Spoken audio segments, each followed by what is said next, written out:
اعوذ باللہ من الشیطان الرجیم بسم اللہ الرحمن الرحیم۔ شروع کرتا ہوں اللہ کے نام سے جو بڑا مہربان اور نہایت رحم کرنے والا ہے۔ بسم اللہ الرحمن الرحیم۔ صرف 3 مرتبہ یہ سورت پڑھیں۔ دوران ویڈیو ہی مشکلات ختم نہ ہوئیں تو میرا گریبان پکڑ لینا۔ 1.25 لاکھ اولیاء، بزرگوں، ہستیوں کا آزمایا عمل۔ محترم ناظرین، قرآن مجید کی وہ صورت جسے صرف 3 بار پڑھتے ہی اللہ پاک اس کی مشکلات ختم کر دیتے ہیں، اور یہ صورت وہی پڑھتا ہے جسے اللہ چن لیتا ہے۔ ناظرین، نبی پاک صلی اللہ علیہ وآلہ وسلم نے فرمایا کہ اس صورت کی تلاوت کو ترک نہ کرو، کیونکہ اس کی تلاوت کرنے والے کو اللہ دوست رکھتا ہے اور اپنے پسندیدہ بندوں میں شامل کر لیتا ہے۔ تو جو شخص ہمیشہ اس کی تلاوت کرتا ہے، خدا قیامت کے دن اس کا نامہ اعمال اس کے دائیں ہاتھ میں دے گا اور وہ بغیر حساب کے جنت میں داخل ہوگا، اور آخرت میں اسے اتنا اجر ملے گا کہ وہ راضی ہو جائے گا۔ قرآن حکیم اللہ تعالیٰ کی نازل کردہ کتاب ہے۔ اس میں پوری انسانیت کے لیے رشد و ہدایت اور کامیابی و کامرانی کا سامان موجود ہے۔ یہ کتاب بندوں کو خالق سے ملاتی ہے، گمراہوں کو صراط مستقیم کا پتہ بتاتی ہے، اجڑے دلوں میں ایمان و یقین کے سبزے اگاتی ہے، قلب و جگر کو تقوی طہارت کے نور سے منور کرتی ہے، مایوسی میں ڈوبی ہوئی زندگیوں میں امید و آس کی شمع روشن کرتی ہے، روحانی و جسمانی امراض کا شفایا کرتی ہے، پریشانیوں کو دور کرتی ہے، اور اس کے علاوہ نہ جانے کتنی صفات کی حامل یہ بے نظیر کتاب ہے۔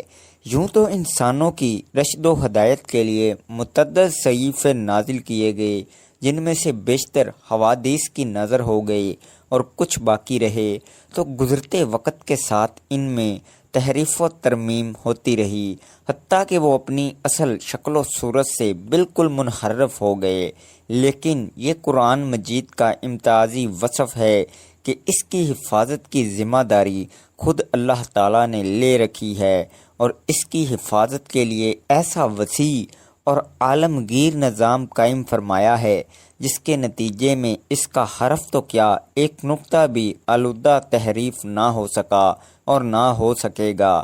اللہ تعالیٰ نے لاکھوں کی تعداد میں حفاظ و قراء اور علماء و مفسرین پیدا کر دیے ہیں، جن کا شب و روز قرآن کے پڑھنے پڑھانے اور اس کو سمجھنے سمجھانے میں گزرتا ہے۔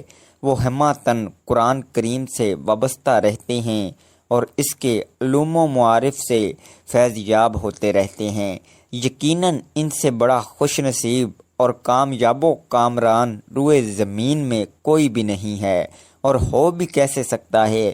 بھلا ان افراد کے مقام و رتبہ تک کس کی رسائی ہو سکتی ہے جو خدا کے اس نظام کا حصہ ہیں جو اس نے حفاظت قرآن کے لیے مقرر کیا ہوا ہے۔ بے شک قرآن کریم دنیا کی تمام کتابوں سے بہرہ اعتبار فائق و برتر ہے۔ اس کی صداقت و حقانیت روز روشن کی طرح عیاں ہے۔ اس کی حاویت و شیرینی اور اثر آفرینی ایسی ہے کہ لوگ دیوانہ وار اس کی طرف کھینچے چلے آتے ہیں۔ دنیا میں سب سے زیادہ پڑھے جانے کا اعزاز بھی قرآن کو ہی حاصل ہے۔ بے شک یہ کتاب تمام کتابوں سے افضل ہے، جیسا کہ ایک روایت میں ہے، اللہ کے کلام کی فضیلت تمام کلاموں پر ایسی ہے جیسے اللہ کا مقام تمام مخلوقات کے مقابلے میں ہے۔ بھلا اللہ کے مقابلے میں اس کی مخلوقات کی کیا حیثیت ہے؟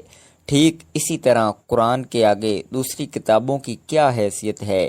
قرآن کریم پڑھنے کی بہت سی فضیلتیں احادیث میں بیان کی گئی ہیں، جن میں ایک مشہور روایت یہ ہے۔ حضرت عثمان رضی اللہ عنہ سے روایت ہے کہ رسول اللہ صلی اللہ علیہ وآلہ وسلم نے ارشاد فرمایا، تم میں سے بہترین شخص وہ ہے جو قرآن سیکھے اور سکھائے۔ رسول اللہ صلی اللہ علیہ وآلہ وسلم کا یہ خطاب تمام بنی نوع آدم سے متعلق ہے کہ تمام انسانوں میں بہتر و افضل ترین شخص وہ ہے جو ان دو صفات کا حامل ہو۔ اول یہ کہ قرآن پڑھتا ہو اور دوم یہ کہ دوسروں کو قرآن کی تعلیم دیتا ہو۔ ظاہر ہے قرآن کریم میں جو علوم ہیں وہ تمام علوم میں سے افضل و اشرف ہیں، لہٰذا افضل ترین علوم میں مشغول ہونے والے انسانوں میں سب سے افضل ہوگا۔ حضرت ابو ہریرہ رضی اللہ عنہ سے روایت ہے کہ نبی کریم صلی اللہ علیہ وآلہ وسلم نے فرمایا کہ اللہ تعالیٰ کسی چیز کو ایسے پیار اور محبت سے نہیں سنتا جتنا کہ وہ اس نبی کی آواز کو کہ جو خوش الحانی کے ساتھ قرآن پڑھے۔ ابو سعید خدری بیان کرتے ہیں کہ حضرت سعید بن خضیر رضی اللہ عنہ ایک رات اپنی کھجوروں کے کلیان میں قرآن مجید پڑھ رہے تھے کہ ان کا گھوڑا بدکنے لگا۔ آپ رضی اللہ عنہ نے پھر پڑھا، وہ پھر بدکنے لگا۔ آپ نے پڑھا، وہ پھر بدکنے لگا۔ حضرت سعید کہتے ہیں کہ میں ڈرا کہ کہیں وہ یحییٰ کو کچل نہ ڈالے۔ میں اس کے پاس جا کر کھڑا ہو گیا۔ میں کیا دیکھتا ہوں، ایک سائبان کی طرح میرے سر پر ہے، وہ چراغوں سے روشن ہے۔ وہ اوپر کی طرف چڑھنے لگا یہاں تک کہ میں اسے پھر نہ دیکھ سکا۔ صبح کے وقت میں رسول اللہ صلی اللہ علیہ وآلہ وسلم کے پاس آیا اور عرض کیا، اے اللہ کے رسول صلی اللہ علیہ وآلہ وسلم، میں رات کے وقت اپنے خلیان میں قرآن مجید پڑھ رہا تھا کہ اچانک میرا گھوڑا بدکنے لگا۔ تو رسول صلی اللہ علیہ وآلہ وسلم نے فرمایا، ابن حضیر پڑھتے رہو۔ انہوں نے عرض کیا کہ میں پڑھتا رہا، وہ پھر اسی طرح بدکنے لگا۔ رسول اللہ صلی اللہ علیہ وآلہ وسلم نے فرمایا، ابن حضیر پڑھتے رہو۔ انہوں نے عرض کیا کہ میں پڑھتا رہا، وہ پھر اسی طرح بدکنے لگا۔ تو رسول صلی اللہ علیہ وآلہ وسلم نے فرمایا، ابن حضیر پڑھتے رہو۔ ابن حضیر کہتے ہیں کہ میں پڑھ کر فارغ ہوا تو یحییٰ اس کے قریب سائبان کی طرح دیکھا کہ اس میں چراغ سے روشن تھے اور اوپر کی طرف چڑھا یہاں تک کہ اسے میں نہ دیکھ سکا۔ تو رسول صلی اللہ علیہ وآلہ وسلم نے فرمایا، وہ فرشتے تھے جو تمہارا قرآن سنتے تھے، اور اگر تم پڑھتے رہتے تو صبح لوگ ان کو دیکھتے اور وہ لوگوں سے بوشیدہ نہ ہوتے۔ حضرت ابو موسیٰ اشعری رضی اللہ عنہ سے روایت ہے کہ رسول صلی اللہ علیہ وآلہ وسلم نے ارشاد فرمایا، مومن کے قرآن مجید پڑھنے کی مثال ترنج کی طرح ہے کہ اس کی خوشبو پاکیزہ اور ذائقہ خوشگوار ہے، اور قرآن مجید نہ پڑھنے والے مومن کی مثال اس کھجور کی طرح ہے کہ جس میں خوشبو نہیں لیکن اس کا ذائقہ میٹھا ہے، اور منافق کے قرآن پڑھنے کی مثال ریحان کی طرح ہے کہ اس کی خوشبو تو اچھی ہے اور اس کا ذائقہ کڑوا ہے، اور منافق کے قرآن نہ پڑھنے کی مثال انزلا کی طرح ہے کہ جس میں خوشبو نہیں اور اس کا ذائقہ کڑوا ہے۔ حضرت عائشہ رضی اللہ عنہ فرماتی ہیں کہ رسول صلی اللہ علیہ وآلہ وسلم نے ارشاد فرمایا کہ جو آدمی قرآن مجید میں ماہر ہو وہ ان فرشتوں کے ساتھ ہے جو معزز اور بزرگی والے ہیں، اور جو قرآن مجید اٹک اٹک کر پڑھتا ہے اور اسے پڑھنے میں دشواری پیش آتی ہے تو اس کے لیے دوہرا اجر ہے۔ حضرت ابو ہریرہ رضی اللہ عنہ نے بیان کیا ہے کہ رسول صلی اللہ علیہ وآلہ وسلم نے فرمایا کہ آسمانوں اور زمین کو پیدا کرنے سے 1000 سال پہلے اللہ تعالیٰ نے ان صورتوں کی تلاوت کی، اور جب فرشتوں نے تلاوت سنی تو کہنے لگے کہ خوش نصیب ہے وہ امت جس پر یہ قرآن اتارا جائے گا، اور خوشحالی ان دلوں کے لیے جو اس کو پڑھیں گے اور اس کو یاد کریں گے، اور خوشحالی ہے ان زبانوں کے لیے جو اس کی تلاوت کریں گے۔ ایک حدیث میں ہے، جو شخص اس سورت کو صرف اللہ کی رضا کے واسطے پڑھے گا تو اس کے پہلے والے سب گناہ معاف ہو جاتے ہیں، بس اس سورت کو اپنے مردوں پر لازمی پڑھا کرو۔ تو یہ سورت کم از کم دن میں 1 مرتبہ اس کو لازمی پڑھے، کیونکہ جو اس سورت کی تلاوت کرتے ہیں اللہ اسے پسند کرتے ہیں اور اس کو ولی اللہ بنا دیتا ہے۔ تو آپ بھی اس سورت سے دوستی کر لیں، اللہ کی رضا کے لیے 1 مرتبہ روزانہ پڑھیں۔ اللہ آپ سے اتنا خوش ہوں گے کہ آپ کی زندگی کی تمام پریشانیاں جو ہیں انشاءاللہ ختم ہو جائیں گی، جیسا چاہیں گے ویسا ہی ہوگا۔ قرآن مجید اللہ کا کلام اور رب کی آخری آسمانی کتاب ہے۔ پورا قرآن خیر و بلائی اور رحمت و برکت کا اور شفا کا سرچشمہ ہے۔ اس پر ایمان لانا، تلاوت کرنا، آیات میں تدبر کرنا، عمل کرنا، شفا کے لیے قرآنی آیات پڑھ کر دم کرنا اور پوری زندگی اس کے مطابق گزارنا، یہ قرآنی کا حق ہے۔ البتہ رسول اللہ صلی اللہ علیہ وآلہ وسلم نے کچھ صورتوں اور آیتوں کی خصوصی فضیلت بیان فرمائی ہے۔ انہی میں سے ایک صورت سورہ ملک بھی ہے۔ سورہ ملک کی 3 فضیلتیں صحیح احادیث میں موجود ہیں۔ پیارے نبی صلی اللہ علیہ وآلہ وسلم اس سورہ مبارکہ کی تلاوت کیے بغیر نہیں سوتے تھے۔ یہ سورت مبارکہ اپنے ساتھی کے لیے شفاعت کرے گی، یہاں تک کہ اس کو معاف کر دیا جائے گا۔ نبی رحمت صلی اللہ علیہ وآلہ وسلم نے ارشاد فرمایا، قرآن میں ایک سورت ہے جس میں 30 آیتیں ہیں، وہ اپنے پڑھنے والے کے لیے اللہ تعالیٰ سے سفارش کرے گی حتیٰ کہ اس کی مغفرت کر دی جائے گی، اور وہ سورت تبارک اللہ ذی بیاد الملک ہے۔ سورہ الملک قبر کے عذاب سے بچانے والی ہے۔ اس سورت کا ساتھی قبر کے عذاب سے انشاءاللہ محفوظ رہے گا۔ رسول صلی اللہ علیہ وآلہ وسلم نے ارشاد فرمایا، سورہ تبارک قبر کے عذاب کو روکنے والی ہے۔ اس سورت کو سونے سے پہلے پڑھنے کی تلقین ہے، چونکہ نیند موت کی طرح ہے، بلکہ اللہ کے رسول صلی اللہ علیہ وآلہ وسلم نے سونے کی دعا میں نیند کو موت قرار دیا ہے، اور نبی اکرم صلی اللہ علیہ وآلہ وسلم کا اسے سونے کے وقت پڑھنے کے لیے انتخاب کرنے کی وجہ آخرت میں اس کے خصوصی فوائد ہیں، جیسا کہ دوسری اور تیسری فضیلت سے واضح ہے کہ یہ صورت عذاب قبر سے حفاظت کا ذریعہ ہے اور آخرت میں مضبوط شفاعت کی شکل میں نجات کا سبب بنے گی۔ گویا اس صورت کا اہتمام کرنے والا آخرت میں کامیاب ہو جائے گا انشاءاللہ۔ سورہ ملک کی فضیلت کا تقاضا ہے کہ ہم ویسے ہی پڑھنے کا اہتمام کریں جیسا کہ پیارے رسول صلی اللہ علیہ وآلہ وسلم کا معمول تھا۔ اس صورت کی اہمیت کا راز کیا ہے؟ سونے سے پہلے اسے پڑھنے کا راز کیا ہے؟ یہ قابل غور پہلو ہے۔ جب ہم اس صورت کی آیات پر غور کرتے ہیں تو ہمیں پتہ چلتا ہے یہ صورت رب العالمین کی عظمت، بادشاہت، قدرت اور ربوبیت کی تعلیم پر مشتمل ہے۔ اس سے بندے کے دل میں خالق و مالک کا خوف اور اللہ کی تعظیم پیدا ہوتی ہے۔ اس سورہ مبارکہ میں اللہ نے تنہائی میں خوف الہی کے فوائد کا ذکر کرتے ہوئے ارشاد فرمایا، بے شک جو لوگ اپنے پروردگار سے غائبانہ طور پر ڈرتے رہتے ہیں، ان کے لیے بخشش ہے اور بڑا اجر و ثواب ہے۔ اللہ کا خوف و خشیت بڑی عظیم عبادت ہے اور اس عبادت کا انعام اللہ کی جنت ہے۔ سورہ ملک زندگی کا مقصد خالق کائنات کی تعظیم اور رب العالمین کی محبت سکھاتی ہے، رب عزیز کی قوت و طاقت کا درس دیتی ہے، رب سے بغاوت اور کفر کے برے انجام سے ڈراتی ہے اور بندگی کرنے والوں کے لیے سعادت عظمیٰ کی بشارت سناتی ہے۔ اللہ تعالیٰ نے پہلی آیت میں فرمایا کہ بادشاہت کا مالک وہی اللہ ہے جس کے خیر و برکت کی کوئی انتہا نہیں ہے اور وہ چیز پر مکمل قدرت رکھنے والا ہے۔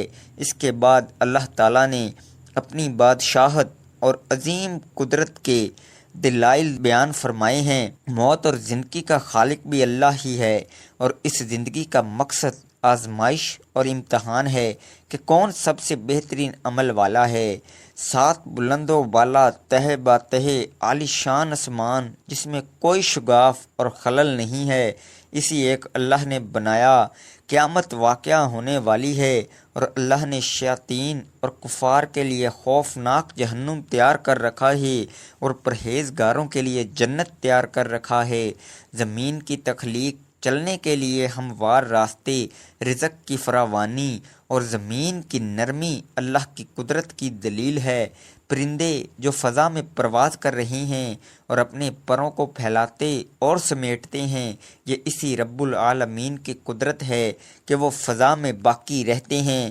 انسانوں کو رب نے پیدا فرمایا، کان، آنکھ دل عطا فرمائے، روزی کا بندوبست اسی اللہ نے کیا ہے۔ یہ رب کی بادشاہت اور قدرت و رحمت کی دلیل ہے۔ قیامت کا آنا یقینی ہے، لیکن اس کا علم صرف ایک اللہ ہی کو ہے۔ آخری آیت نمبر 30 میں فرمایا کہ پانی جس پر تمہاری زندگی کا مدار ہے وہ بھی رب کی رحمت کی وجہ سے بآسانی مل جاتا ہے، ورنہ وہ چاہے تو پانی اتنی گہرائی میں کر دے کہ تم اسے کسی بھی صورت میں حاصل نہ کر سکو۔ جس اللہ کی شان یہ ہے کہ تم اپنی زندگی کی ہر ضرورت میں اسی کے محتاج ہو، اس اللہ سے بغاوت کرنا کتنا بڑا جرم ہوگا۔ شرک کرنا اور اللہ کی آیات کا انکار کرنا، بلکہ اللہ کے رسولوں کو جھوٹا اور گمراہ قرار دینا کتنی جرات اور دیدہ دلیری اور ہٹ دھرمی کی بات ہے۔ کیا سمجھدار اور انصاف پسند ایسا کر سکتا ہے؟ نہیں کر سکتا۔ دراصل تکبر و غرور اور دنیا کی محبت، نفس پرستی، من پسند زندگی کی محبت انسان کو اندھا بہرا کر دیتی ہے۔ اسی لیے اللہ نے شیاطین اور اس کی راہ پر چلنے والے کفار اور اسلام کے دشمنوں کے لیے جہنم کی شدید وعید سنائی ہے، اور واقعی ایسا انسان سچ مچ اندھا ہے، بصیرت سے محروم ہے۔ اللہ تعالیٰ نے ایسے لوگوں کو منہ کے بل چلنے والا قرار دیا ہے جسے اپنی راہ دکھائی ہی نہیں دے رہی ہے۔ یہ بات آیت نمبر 22 میں موجود ہے۔ اہل ایمان کے لیے اس سورہ مبارکہ میں اہم پیغام پوشیدہ ہیں جو سمجھ کر ہر روز تلاوت کرے گا اور غور و فکر کرے گا، وہ اس کے لیے اثرات اپنی زندگی میں ضرور محسوس کرے گا۔ چند اہم پیغامات درجہ ذیل ہیں۔ نمبر 1، برکت یعنی خیر میں اضافہ اور دوام و ہمیشگی رب کی طرف سے ہے۔ نعمتوں میں برکت ڈالنا صرف رب کا کام ہے، لہٰذا برکت کے حصول کے لیے صرف رب العالمین سے رجوع کرنا چاہیے۔ تبارک الذی بیدہ الملک، آسمان و زمین کا خالق و مالک اور متبر اللہ تعالیٰ ہے، وہ شہنشاہ ہے۔ اس کے لیے اس سے محبت کرنا اور اس سے ڈرنا ہی سمجھداری اور سعادت مندی ہے۔ نمبر 3، زندگی کا مقصد ایمان اور عمل صالح کی زندگی گزارنا ہے۔ نمبر 4، تنہائی میں رب سے ڈرنا ایک عظیم عبادت ہے جس پر مغفرت اور بڑے اجر کا وعدہ کیا گیا ہے۔ نمبر 5، دنیاوی امور اور چیزوں میں مشغول ہو کر آخرت کو فراموش نہیں کرنا چاہیے، کیونکہ دنیا زوال پذیر ہے، دوام اور ہمیشگی صرف آخرت کے لیے ہے۔ نمبر 6، کائنات میں موجود آیات الہی مثلا آسمان و زمین، سورج، چاند، مختلف قسم کے پھل پھول، اناج، پیڑ اور پودے وغیرہ پر غور و فکر کرنا چاہیے تاکہ رب کی تعظیم پیدا ہو، کیونکہ مخلوق کی عظمت خالق کی عظمت کی دلیل ہے۔ صراط مستقیم یعنی اسلام پر چلنے والا رب العالمین کی نظر میں قابل تعریف ہے، اور اس کی بصیرت اور بصارت کی گواہی رب نے خود دی ہے۔ نمبر 7، اللہ نے ہمیں پیدا کیا، کان، آنکھیں، دل عطا فرمایا تاکہ ہم شکر ادا کریں۔ ہر نعمت کا تقاضا ہے ہم اپنے رب کا شکر ادا کریں۔ نمبر 9، ایمان اور توکل اللہ ہدایت کی پہچان ہے اور اہل ایمان کا سب سے مضبوط وصف اور سہارا ہے۔ اس کے برعکس شرک اور رب سے دوری کھلی ہوئی گمراہی ہے۔ نمبر 10، قیامت کا علم صرف اللہ کو ہے۔ یہ اللہ کے وسیع علم کی دلیل ہے، بلکہ اللہ تعالیٰ سینے کے پوشیدہ خیالات کو بھی جانتا ہے۔ یہ صورت اہل ایمان کو بندگی کے آداب سکھاتی ہے، اور ایمان، عمل صالح، خشیت الہی، آخرت اور جنت و جہنم پر ایمان، رب کی شکر گزاری، غور و فکر، استقامت علی الدین، توکل اللہ اور رب العالمین سے ہمیشہ ڈرنے اور محبت کرنے کی تعلیم دیتی ہے۔ اللہ تعالی ہمیں اس سورہ مبارکہ کی تلاوت کرنے کی توفیق عطا فرمائے، آمین۔ دنیا میں عمومی طور پر انسان مالی پریشانیوں میں جکڑا رہتا ہے۔ لیکن اس کا حل بھی قرآن مجید میں موجود ہے۔ سورہ ملک کی تلاوت کرنے سے نہ صرف آپ کے رزق میں کشادگی ہوتی ہے بلکہ قرضوں سے بھی نجات مل سکتی ہے۔ اسی طرح اور کچھ فوائد ہیں، وہ کچھ یوں ہیں۔ فراختی رزق کے لیے ثواب کے علاوہ رزق کی فراخی کے لیے ہر روز نماز عشاء کے بعد 3 بار سورہ ملک پڑھیں، اول و آخر 11 مرتبہ درود پاک پڑھیں۔ ہر روز عشاء کی نماز کے بعد یہ وظیفہ بلا ناغہ پڑھنے کا معمول بنا لیا جائے تو رب تعالیٰ کے فضل و کرم سے کبھی رزق میں کمی واقع نہ ہوگی۔ غربت، تنگ دستی اور افلاس دور کرنے کے لیے ہر جمعہ کو نماز عشاء پڑھ کر مصلی پر بیٹھیں اور اول و آخر 11 بار درود پاک پڑھیں۔ درمیان میں 3 مرتبہ سورہ ملک پڑھیں، پھر رب تعالیٰ سے دعا مانگیں اور کسی سے بات چیت نہ کریں۔ حق تعالیٰ نے چاہا تو چند ہی دنوں میں اس پر خدا کا بے انتہا انعام و اکرام ہو جائے گا۔ بوضو حالت میں 3 مرتبہ سورہ ملک پڑھ کر اپنے کان کے مال پر دم کریں۔ اللہ تعالیٰ نے چاہا تو دکان خوب چلے گی اور گاہک وافر مقدار میں دکان پر آئیں گے۔ جس کسی پر بہت زیادہ قرض واجب الادا ہو اور وہ قرض ادا کرنے کی طاقت نہ رکھتا ہو تو اسے چاہیے کہ وہ ہر نماز کے بعد اول 11 مرتبہ درود پاک پڑھے، پھر 1 بار سورہ ملک پڑھے۔ سورہ ملک پڑھنے کے بعد پھر 11 مرتبہ درود پاک پڑھے۔ حق تعالیٰ نے چاہا تو غیب سے قرض کی ادائیگی کا سامان پیدا ہو جائے گا اور پریشانی جاتی رہے گی۔ جو شخص غربت و افلاس کا شکار ہو اسے چاہیے کہ وہ ہر روز فجر کی نماز کے بعد 1 مرتبہ سورہ ملک پڑھے۔ پردہ غیب سے ایسا سامان پیدا ہوگا کہ اس کی مالی پریشانی خوشحالی میں بدل جائے گی، گھر کے حالات ٹھیک ہو جائیں گے، مال و دولت کی ریل پیل ہو جائے گی۔ لیکن اس مقصد کے لیے بلا ناغہ سورہ ملک کا ورد کرنا ہی مطلوبہ مقصد کو پورا کرتا ہے۔ محترم ناظرین، نماز کے وقت اللہ تعالیٰ نمازی ہی کی طرف متوجہ ہوتا ہے۔ اللہ تعالیٰ انسان کو سجدہ کرتے وقت ہی سب سے زیادہ پسند کرتا ہے۔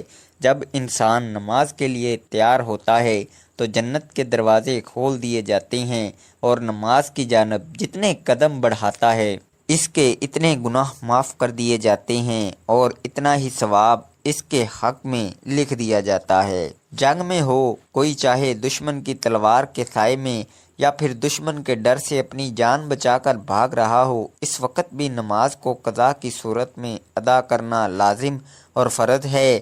یہ اسلام کا فرمان ہے اور نماز بے شک دارین کی سعادتوں کا ضامن ہے۔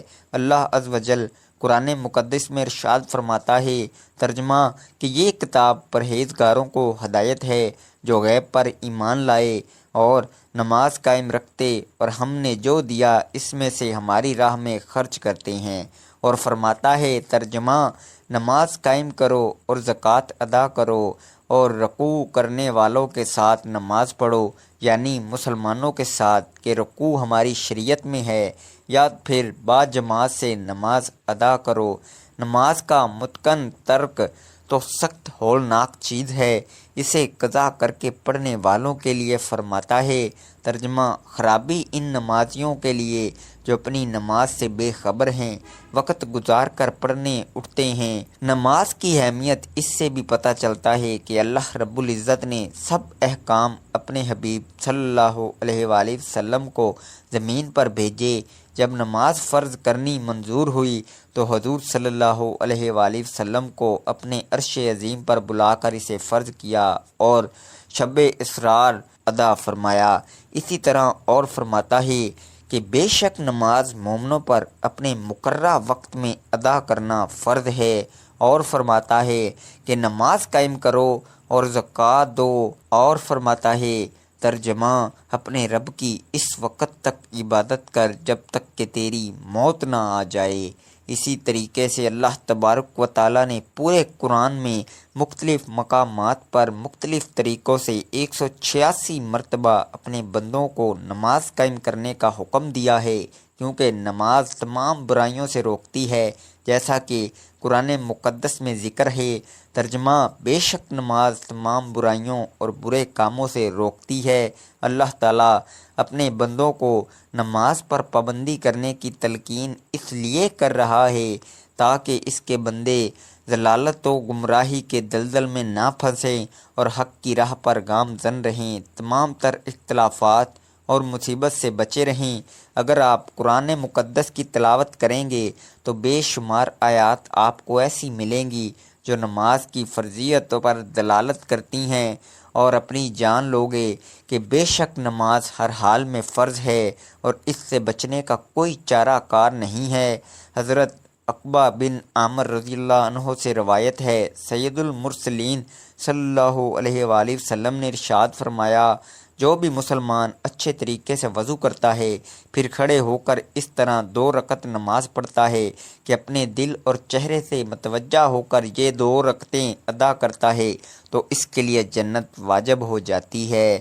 حضرت عبداللہ بن عمر رضی اللہ عنہ سے روایت ہے کہ حضور پر نور صلی اللہ علیہ وآلہ وسلم نے ارشاد فرمایا، جس نے نماز پر مداومت کی تو وہ قیامت کے دن نماز اس کے لیے نور، برہان اور نجات ہوگی، اور جس نے نماز کی محافظت کی تو اس کے لیے نہ نور ہے، نہ برہان، نہ نجات، اور وہ قیامت کے دن قارون، فرعون، حامان اور ابی بن خلف کے ساتھ ہوگا۔ اگر آپ کو آج کی ویڈیو پسند آئی ہے تو ویڈیو کو لائک، شیئر اور کمنٹ میں اپنی رائے کا اظہار ضرور کریں۔ اللہ تعالی ہم سب کا حامی و ناصر ہو، آمین۔ ناظرین، گزارش ہے کہ اللہ تعالیٰ کے 99 ناموں میں سے کوئی ایک نام لکھ کر کمنٹ میں ضرور شیئر کیجیے اور مجھے اپنی دعاؤں میں یاد رکھیے گا۔ جزاک اللہ۔